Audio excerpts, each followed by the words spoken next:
chez nous, c'est très cocasse. Le 15 mars, c'est la date où tout tourne, vu notre métier saisonnier. Donc il y a eu d'abord une immense inquiétude, et puis après un grand rebond. Donc on sort à la fois plus fort et quand même plus inquiet. Premier élément, nous ne nous sommes pas confinés. On a arrêté nos activités pendant 12 heures pour voir comment s'organiser, et parce que l'aspect saisonnier du métier fait que c'est vital pour nous de pouvoir d'espérer faire quelque chose en mai, juin, juillet. La deuxième chose, on a passé en revue les 5000 commandes que nous avions en portefeuille dans le monde entier. Et là, je dois dire, la réaction de nos clients, notamment sur les pays étrangers, a été fabuleuse. Fabuleuse, de soutien. Troisième point, dans la façon de réagir, c'est anticiper. Et là, dès le mois d'avril, on s'est dit, ça risque de durer longtemps, donc il faut mettre en place de nouvelles choses.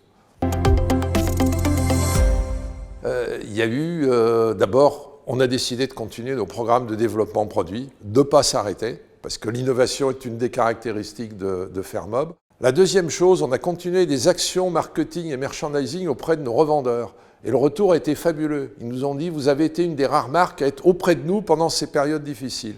Et puis la troisième chose, moi, dès le mois d'avril, j'ai dit, si ça dure, nos grands salons, nos présentations produits vont être affectées. Donc on investit sur un film. On ne s'est pas transformé en Spielberg, mais presque.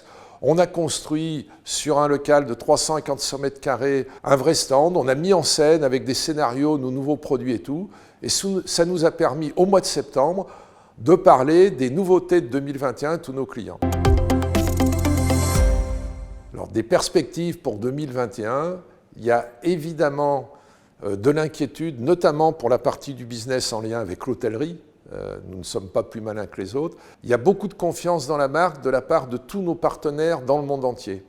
Le salon virtuel, ce film qu'on a réalisé, on accompagne nos revendeurs dans des visites de notre site, à la fois le site internet, le site physique et tout, a mis tout le monde en confiance. Nos Australiens, on a eu la semaine de l'Australie par exemple chez Fermob, on était ouvert de minuit à midi à cause du décalage horaire, on a reçu, accompagné 80 revendeurs australiens. Beaucoup de gens dans le monde sont prêts à continuer à faire confiance à la marque. Alors pour insuffler de l'optimisme, je dirais qu'un dirigeant, il n'est pas optimiste. Un dirigeant, s'il est dirigeant, c'est qu'il est déterminé. Nous sommes tous déterminés, ça c'est une chose. Et puis je crois qu'il faut se faire confiance les uns les autres.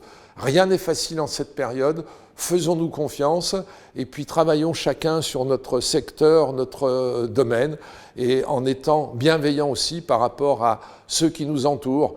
Nos collaborateurs qui peuvent se tromper, nos gouvernants qui peuvent se tromper malgré tous les efforts, les consommateurs qui sont imprécis. Donc voilà, bienveillance, confiance, discernement aussi au milieu de toutes ces informations.